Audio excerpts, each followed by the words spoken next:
Resistance combination.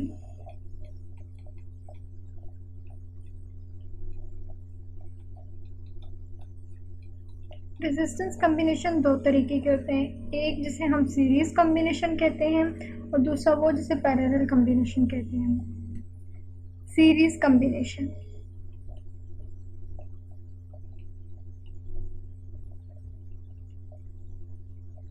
ये हमारा resistance को जोड़ने का, सर्किट के अंदर, इलेक्ट्रॉनिक सर्किट के अंदर रेजिस्टेंस को जोड़ने का एक तरीका होता है जिसे हम लोग सीरीज कम्बिनेशन कहते हैं, और दूसरे तरीके को हम लोग पैरेलल कम्बिनेशन कहते हैं।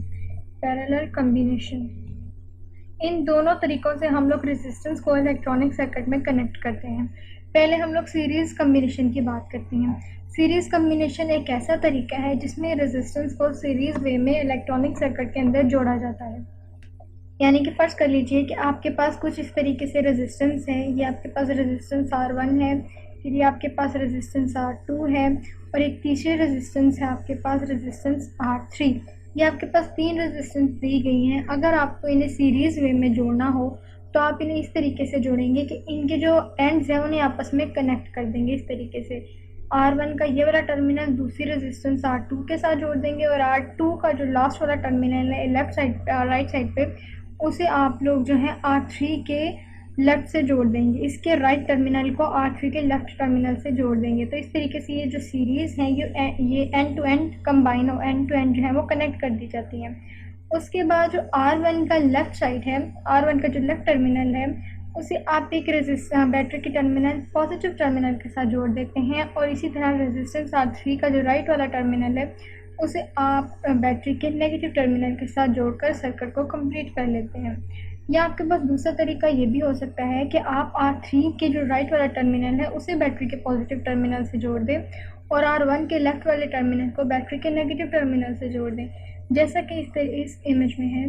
जैसे कि आप इस इमेज में देख सकते हैं कि आपके पास दो रेजिस्टेंसेस दी गई हैं, एक R1 और एक R2। इन्हें आप इस बोर्ड के ऊपर, इस बोर्ड को हम लोग इलेक्ट्रॉनिक सर्किट्स में इस्तेमाल करते हैं, यानी कि हम लोग अप्लाइड इलेक्ट्रिसिटी की लैब में मोस्टली से इस्तेमाल करते हैं। इस वाले सर्किट को हम लोग कहते हैं कि ये ब्रेड बोर्ड है। ब्रेड बोर्ड ये एक ऐसा बोर्ड होता है जिसके ऊपर डिफरेंट टर्मिनल्स दिए गए होते हैं, इस तरीके के ना छोटे छोटे बॉक्सेस बनाए गए होते हैं जिनके अंदर हम लोग रेजिस्टेंस की वायर वगैरह को कनेक्ट कर देते हैं। ये जो रेजिस्टेंस है इसे हम लोग कार्बन रेजिस्टर बोलते हैं। कार्बन रेजिस्टर या मोस्टली से रेजिस्टेंस भी कह दिया करते हैं, लेकिन ये चूँकि दूसरे रेजिस्टेंस के टाइप है। एक रेजिस्टेंस इस तरह का आप लोग लैब में देखेंगे, इस तरह से बॉक्स सा बना होता है, उसके ऊपर डिफरेंट नॉब्स वगैरह दी गई होती हैं। उसके ऊपर लिखा होता है कि ये 200 ओहम की है, इतने ओहम की है, मतलब डिफरेंट उसके ना उसके ऊपर पॉइंट्स वगैरह लगे होते हैं। इस तरीके से लैब में हम लोग ये रेजिस्टेंस बॉक्स इस्तेमाल करते हैं, इसे रेजिस्टेंस बॉक्स बोलते हैं। इसमें हमें जितनी रिक्वायर होती है सर्किट में, जितनी हम लोगों को रेजिस्टेंस चाहिए होती है, उसके अकॉर्डिंग हम लोग उतनी उतनी की निकालते जाते हैं। हर की के बाहर लिखा होता है कि ये इतने ओम की रेजिस्टेंस है। जिस तरह से एक हम लोग की निकालते जाते हैं और उतनी रेजिस्टेंस रहने देते हैं इस बॉक्स के अंदर जितने की हमें ज़रूरत होती है। यानी कि एक रेजिस्टेंस की टाइप ये रेजिस्टेंस बॉक्स है जो आप अपने फिजिक्स लैब में इस्तेमाल करते हैं। उसके अलावा एक रेजिस्टेंस की टाइप ये होती है जिसे कार्बन रेजिस्टेंस कहते हैं, जो कि हम लोग इलेक्ट्रॉनिक सर्किट्स के अंदर या मोस्टली ब्रेड बोर्ड के ऊपर लगाने के लिए इस्तेमाल करते हैं। क्योंकि इतने बड़े बोर्ड को, इतने बड़ा जो बॉक्स है रेजिस्टेंस बॉक्स, उसे आप इस ब्रेड बोर्ड के ऊपर नहीं लगा सकते। और जो कार्बन रेजिस्टेंस होती है ये छोटा सा डिवाइस होता है, ये तकरीबन इतना होता है देखने में। इसके ऊपर कलर कोडिंग हुई होती है डिफरेंट कलर्स की, और ये इसके दो टर्मिनल हैं। जिस तरह के कैपेसिटर, जैसे आपने कैपेसिटर को देखा था ना, कैपेसिटर के यहाँ पे दो टर्मिनल हैं। जिस तरह कैपेसिटर को इजीली हम लोग इस ब्रेड बोर्ड के अंदर लगा सकते हैं, सिमिलरली इन रेजिस्टेंसेस को भी हम इस ब्रेड बोर्ड के अंदर लगा सकते हैं। दोनों ही रेजिस्टेंस है, लेकिन ये रेजिस्टेंस बॉक्स है जो हम फिजिक्स लैब में इस्तेमाल करते हैं, और ये रेजिस्टेंस वो कार्बन रेजिस्टर है जिन्हें हम लोग आसानी के लिए मोस्टली अपनी अप्लाइड इलेक्ट्रिसिटी की लैब में इस्तेमाल करते हैं, जहाँ पे हमें छोटे से सर्किट के साथ काम करना हो। यानी कि कॉम्प्लिकेशन से बचने के लिए हम लोग प्रेफर करते हैं कि कार्बन रेजिस्टेंस को इस्तेमाल करें।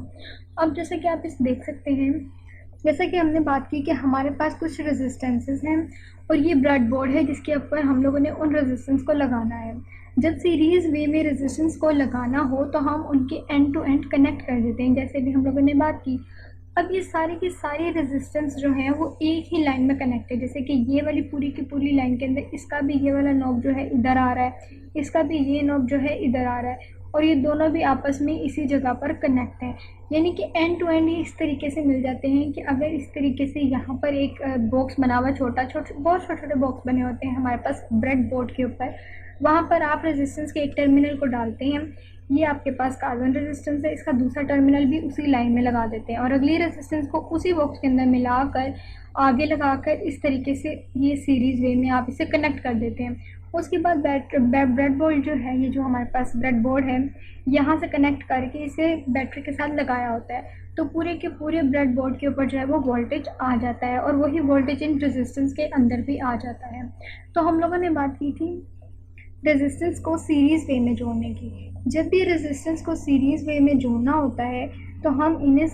एंड टू एंड कनेक्ट कर देते हैं, जैसे कि R1 और ये हमारी तीसरी रेजिस्टेंस R3। आफ्टर डैट इसके बाद हम लोग इसे जो है बैटरी के टर्मिनल के साथ कनेक्ट कर देते हैं ताकि बैटरी का वोल्टेज इन रेजिस्टेंस को मिल जाए। हम कहते फर्ज कर लीजिए कि हम कहते हैं कि जो बैटरी हम लोगों ने लगाई है वो तकरीबन 6 वोल्ट की है। जब रेजिस्टेंस को सीरीज़ वे में लगाया जाता है तो उस सिचुएशन में जो करंट है इस वोल्टेज की वजह से इस पूरी की पूरी सर्किट के ऊपर, अगर इस पूरे के पूरे सर्किट के ऊपर, जैसे कि आपको मालूम है कि ओम्स लॉ के मुताबिक जब किसी सर्किट को किसी बैटरी के साथ कनेक्ट किया जाता है तो उस पूरे के पूरे सर्किट के अंदर कुछ ना कुछ वोल्टेज होता है और उसी वोल्टेज की वजह से करंट भी प्रोड्यूस होता है। सीरीज़ वे में जो करंट इस बैटरी के वोल्टेज की वजह से प्रोड्यूस होता है वो हर रेजिस्टेंस के पास इक्वल होता है, यानी कि R1 के पास जो I1 करंट है, इसके पास I2 और इसके पास R3 के पास I3 है, ये तीनों करंट आपस में इक्वल होते हैं जो कि बैटरी के करंट I के इक्वल होते हैं। लेकिन इस सिचुएशन में सीरीज़ कम्बिनेशन में जो वोल्टेज है वोल्टेज जो है डिफरेंट हो जाता है। R1 का वोल्टेज V1 है और R2 का वोल्टेज लेट्स से कि V2 और R3 का V3 है। ये तीनों वोल्टेज वेरी कर जाते हैं, लेकिन ये वोल्टेज जो है ये बैटरी के वोल्टेज के इक्वल आ जाते हैं, यानी कि इनका सम फर्ज कर लीजिए इस तरीके से, यानी कि ये हमारा बैटरी का वोल्टेज है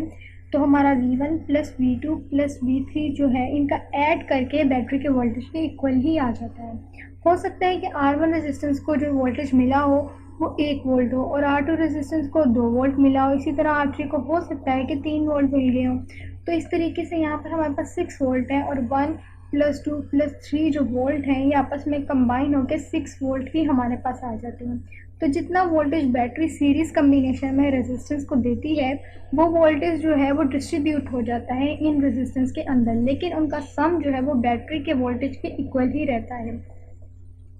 अगर मैं V1 की बात करूं तो मुझे मालूम है कि जो V1 वो रेजिस्टेंस R1 की वोल्टेज है। अगर मैं V1 के लिए रिलेशनशिप निकालना चाहूँ तो ये I1 इंटू बल्कि I इंटू R हो जाएगा, क्योंकि करंट तो दोनों के लिए सेम है। सिमिलरली अगर V2 की बात की जाए तो ये I इंटू R2 आ जाएगा और इसी तरह अगर V3 वोल्टेज की बात की जाए जो कि रेजिस्टेंस R3 का वोल्टेज है तो ये इज इक्वल्स टू IR3 के इक्वल आ जाएगा। अगर अब मैं ये इस सिचुएशन के मुताबिक लिखूँ कि जो बैटरी ने वोल्टेज इन तीनों रेजिस्टेंस को दिया है वो voltage V1 plus V2 plus V3 यानी कि इन तीनों वोल्टेज के सम के इक्वल है। अब अगर मैं V1 की जगह I into R1 plus V2 की जगह I into R2 plus V3 की जगह I इंटू R3 लगा लूँ, जैसा कि अभी हम लोगों ने इस रिलेशनशिप से निकाला है, तो हम इनकी वैल्यू यहाँ पर पुट कर सकते हैं। अब जैसा कि हमें मालूम है कि जो करंट है वो पूरे के पूरे सर्किट में सेम है जो कि बैटरी के वोल्टेज के बराबर, बैटरी के वोल्टेज जितना ही है, यानी कि जितना वोल्टेज बैटरी का है उसके अकॉर्डिंग जितना भी करंट इस सर्किट के अंदर प्रोड्यूस हुआ होगा वो करंट सेम है सब रेजिस्टेंस के लिए। और ये करंट जो कि सेम है इसलिए इसे यहाँ पर कॉमन ले लिया, तो अंदर हमारे पास R1 plus R2 plus R3 रह जाते हैं और यहाँ पर हमारे पास बैटरी का वोल्टेज V है। अब अगर मैं इन तीनों रेजिस्टेंस को टोटल रेजिस्टेंस RT का नाम दे दूं तो यहाँ पर मेरे पास I इंटू RT आ जाएगा जो कि V के इक्वल है। अब देखा जाए तो मैं कह सकती हूँ कि जो बैटरी का वोल्टेज है वो I इंटू RT के इक्वल है। तो अगर मैं इसी वैल्यू को अगर यहाँ पर अगेन पुट करके देखूँ, यानी कि बैटरी का जो वोल्टेज है वो I into R1 plus R2 plus R3 के इक्वल है, तो इस रिलेशनशिप को अगर मैं यहाँ पर पुट करूँ इस जगह पर तो ये मुझे बता देगा जो कि बैटरी का वोल्टेज है वो I इंटू टोटल रेजिस्टेंस के बराबर है जो कि I into R1 plus R2 plus R3 के इक्वल है। करंट यहाँ पर भी सेम है और यहाँ पर भी सेम, तो मैं इस रिलेशनशिप को RT into R1 plus R2 plus R3 लिख सकती हूँ और हो सकता है कि बैटरी में आप लोगों ने 3 के अलावा बहुत जो सर्किट है उसमें 3 के अलावा भी मज़ीद रेजिस्टेंस इस्तेमाल की हो, तो उस सिचुएशन में जो है ये 100 ऑन बढ़ता चला जाता है। अब जब भी सीरीज़ वे में रेजिस्टेंस लगाई जाती है तो ये जो आपकी रेजिस्टेंस है ना RT, इसे आप इक्विवेलेंट रेजिस्टेंस भी कह सकते हैं या टोटल रेजिस्टेंस भी कह सकते हैं। ये इक्विवेलेंट रेजिस्टेंस हर हाल में हर रेजिस्टेंस से बड़ी है। ये R1 से भी बड़ी है, टोटल रेजिस्टेंस R2 से भी बड़ी होगी और यही टोटल रेजिस्टेंस R3 से भी बड़ी होगी। और अगर बैटरी में कोई अगर सर्किट के अंदर कोई एक मैक्सिमम भी रेजिस्टेंस है तो ये मैक्सिमम रेजिस्टेंस भी इस RT से छोटी होगी, यानी कि RT इस मैक्सिमम रेजिस्टेंस से हर हाल में बड़ा होगा। सीरीज कम्बिनेशन का फ़ायदा ये होता है कि अगर आपके पास आपके एक्सपेरिमेंट के लिए ये रिक्वायरमेंट्स हो कि आपने अपने सर्किट का जो करंट है उसे कांस्टेंट रखना है, उसे नहीं चेंज करना, तो आप रेजिस्टेंस को इस तरीके से जोड़ें कि करंट जो है वो वेरी ना करे। यानी कि आपको इस तरह की रिक्वायरमेंट दी गई हो कि आप रेजिस्टेंस को जिस तरीके से मर्जी जोड़ें, बस आपका करंट ना तब्दील हो। तो आपको मालूम है कि जब आपने रेजिस्टेंस का करंट ना तब्दील करना हो, यानी कि सर्किट का जो करंट है वो सेम रखना हो हर रेजिस्टेंस के लिए, तो उसको जोड़ने का सिर्फ एक ही तरीका है जो कि सीरीज़ कम्बिनेशन है। सीरीज़ कम्बिनेशन में जो करंट है वो सेम रहता है। तो इस तरीके से करंट को कांस्टेंट या सेम रखने के लिए आप रेजिस्टेंस को सीरीज़ वे में जोड़ लेते हैं। अब इन रेजिस्टेंस को जोड़ने का जो दूसरा तरीका है जिसे हम लोग पैरेलल कम्बिनेशन कहते हैं, उस तरीके के बारे में देखते हैं। Parallel combination. पैरेलल कम्बिनेशन में लेट्स से कि आपके पास 3 रेजिस्टेंस है, जैसे कि हम लोगों ने सीरीज कम्बिनेशन में ली। एक रेजिस्टेंस R1 है, देन आपके पास एक और रेजिस्टेंस है R2,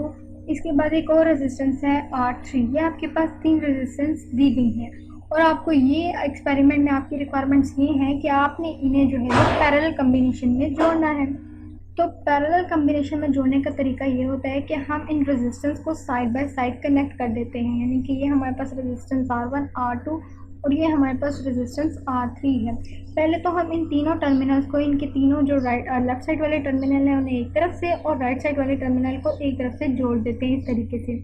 उसके बाद यहाँ से मिडल से टर्मिनल को हम लोग बैटरी के पॉजिटिव टर्मिनल से और यहाँ के मिडल टर्मिनल को बैटरी के नेगेटिव टर्मिनल से इस तरीके से जोड़ते हैं, यानी रेजिस्टेंस को साइड बाय साइड कनेक्ट कर देते हैं इस तरीके से। जैसे कि आप इस इमेज में देख सकते हैं, ये हमारे पास रेजिस्टेंस R1 है, ये R2 है और ये रेजिस्टेंस R3 है। ये हमारे पास दिया गया ब्रेड बोर्ड है जिसके ऊपर हम लोग रेजिस्टेंस को कनेक्ट करते हैं।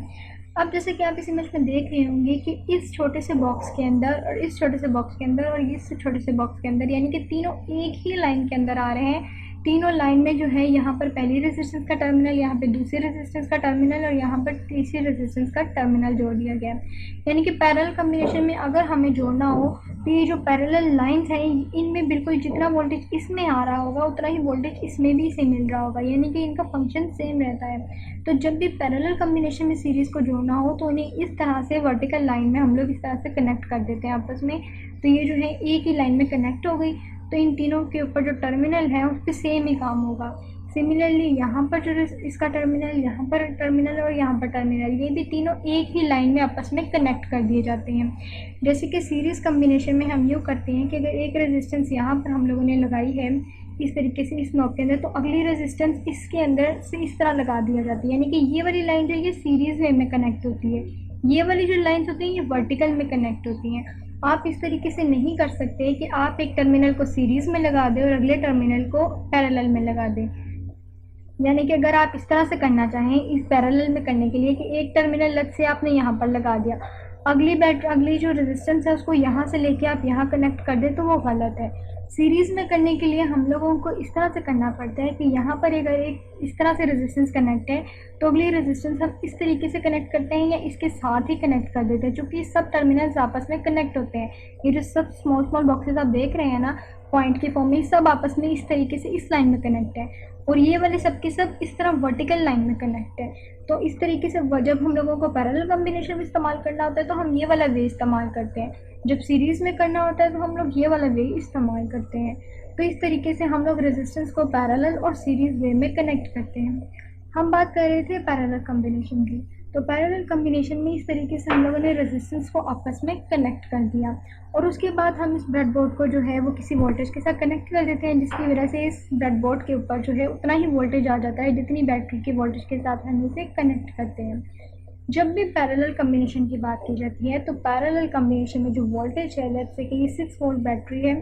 तो पूरा का पूरा जो वोल्टेज है हर रेजिस्टेंस के ऊपर वोल्टेज सेम होगा, यानी कि V1 बराबर होगा V2 के और V2 बराबर होगा V3 के। हर रेजिस्टेंस का जो वोल्टेज है वो सेम रहता है, जबकि इस सिचुएशन में जो करंट है I1 और यहाँ पर आकर I2 देन यहाँ पर आकर I3, ये तीनों जो हैं ये चेंज हो जाते हैं और जो करंट है टोटल वो इनके कम्बिनेशन यानी इनके एडिशन के इक्वल आ जाता है, I1 plus I2 plus I3। अब जैसे कि हम लोगों ने सीरीज़ में डिफरेंट वोल्टेज की वैल्यू निकाली थी, यहाँ पर करंट चूँकि चेंज है तो यहाँ पर करंट के लिए हम लोग I1 की जब डिफरेंट वैल्यू निकालेंगे तो वो V डिवाइडेड बाय हमारे पास R1 आ जाएगी। सिमिलरली I2 करंट की जो हमारे पास है वो V डिवाइडेड बाय R2 और इसी तरह I3 करंट जो है वो V डिवाइडेड बाय R3 आ जाएगा। दूसरी बात ये कि हम लोग पैरेलल कम्बिनेशन में क्यों कहते हैं कि करंट चेंज हो गया। पैरेलल कम्बिनेशन में हमारे पास ये जो करंट चेंज हो रहा है ये इसलिए होता है कि करंट के गुजरने का सिर्फ एक रास्ता नहीं है। सीरीज़ कम्बिनेशन में आपको याद होगा कि यहाँ से लेके यहाँ तक सर्किट कनेक्ट कर दिया जाता है, तो करंट ने पॉजिटिव टर्मिनल से यू नेगेटिव टर्मिनल की तरफ आ जाना होता है, यानी कि करंट के गुजरने का एक रास्ता है, इसलिए करंट जो है वो सेम रखा जाता है। लेकिन यहाँ पर करंट जो है वो यहाँ से गुजर कर भी बैटरी तक आ सकता है, करंट दरमियान वाले रास्ते से भी आ सकता है और करंट के नीचे वाले रास्ते से भी आ सकता है, यानी कि करंट के गुजरने के काफ़ी रास्ते बन जाते हैं, जिसकी वजह से पैरेलल कम्बिनेशन के अंदर हमारे पास करंट की वैल्यू मुख्तलिफ हो जाती है। अगर अब मैं इसको यूँ लिखूँ कि हमारे पास जो टोटल करंट है वो टोटल करंट हमारे पास I1 plus I2 plus I3 के सम के इक्वल है, तो अगर मैं इनकी वैल्यूज़ यहाँ पर पुट कर लूँ जो कि V divided by R1 plus V divided by R2 plus V divided by R3 है, तो हमें मालूम है कि वोल्टेज तो हमारा सेम है, तो वोल्टेज को क्यों ना कॉमन ले लिया जाए और 1 divided by R1 plus 1 divided by R2 plus 1 divided by R3 आ जाता है इस तरीके से। और यहाँ बाहर हमारे पास जो है वो I है, यानी कि टोटल करंट जो है बैटरी की वजह से जो टोटल करंट सर्किट में है वो I टोटल है। अब अगर मैं इस तरह से करूँ कि इतनी सारी रेजिस्टेंस को लिखने की बजाय यहाँ पर मैं सिर्फ एक RT लिख लूँ, यानी कि टोटल रेजिस्टेंस, इस तरीके से मुझे लिख लेना चाहिए कि इन सब रेजिस्टेंस को चेंज करके मुझे यहाँ पर 1 डिवाइडेड बाय RT लिख लेना चाहिए और इंटू V, तो ये मेरे पास जो टोटल करंट आ जाएगा, टोटल करंट मेरे पास इस तरीके से आ जाएगा कि अब जो टोटल करंट है सर्किट के अंदर वो V डिवाइडेड बाय RT है। अब अगर मैं इस वाले रिलेशनशिप में R टोटल की जो वैल्यू है ये वाली आई, अगर ये पुट करके देखूँ जो कि मेरे पास टोटल करंट की वैल्यू आई है V डिवाइडेड बाय RT और यहाँ पर मेरे पास V into 1 divided by R1 plus 1 divided by R2 plus 1 divided by R3 है, तो देखा जाए तो वोल्टेज यहाँ पर भी सेम है और यहाँ पर भी सेम, तो क्यों ना इन वोल्टेज को आपस में कैंसिल आउट कर दिया जाए, तो 1 divided by RT is equals to 1 divided by R1 plus 1 divided by R2 plus 1 divided by R3 के इक्वल आ जाता है। तो इस तरीके से जो पैरेलल कम्बिनेशन है उनके अंदर रेजिस्टेंस जो है वो फ्रैक्शन की फॉर्म में आ जाती है। दूसरी बात ये भी है कि अगर आप 3 की जगह 4, 5, 6 किसी भी किस्म की आप रेजिस्टेंस इस्तेमाल करें तो ये रेजिस्टेंस की फॉर्म में बढ़ती चली जाती है। पैरेलल कम्बिनेशन में जो आपकी RT है ये RT हमेशा आपकी R1 से भी लेस होगी, यही RT हमेशा आपकी R2 रेजिस्टेंस से भी लेस होगी। लेस इसलिए क्योंकि ये RT जो है वो 1 बाय RT की फॉर्म में है, यानी कि फ्रैक्शन की फॉर्म में है, तो इसकी वैल्यू जाहिर सी बात है कम आएगी। सिमिलरली RT अगर बहुत ही ज़्यादा इसमें रेजिस्टेंस लगा दी गई है तो ये R मैक्सिमम से भी बहुत ज़्यादा कम होगी। तो इसका मतलब है कि हम लोगों को अगर ये रिक्वायरमेंट्स दी गई हों कि हम लोगों ने हम लोगों ने जो रेजिस्टेंस है उन्हें इस तरीके से जोड़ना है कि हमारा वोल्टेज तब्दील ना हो, करंट चाहे तब्दील हो जाए, और जितना भी करंट तब्दील होगा वो इन तीनों के एडिशन के बराबर होगा, जो कि बैटरी के बराबर होगा। बैटरी ने जितना करंट इस सर्किट को दिया होगा उतना ही होगा, उससे ज़्यादा नहीं हो सकता। अगर आपको ये रिक्वायरमेंट्स है कि आपने अपने सर्किट का जो वोल्टेज है वो तब्दील नहीं करना, तो उस सिचुएशन में आप अपनी सीरीज़ जो आपकी रेजिस्टेंस है उन्हें पैरेलल कम्बिनेशन में ही जोड़ेंगे, तब आपके पास जो करंट है वो चेंज होगा और वोल्टेज जो है वो आपके पास सेम आएगा।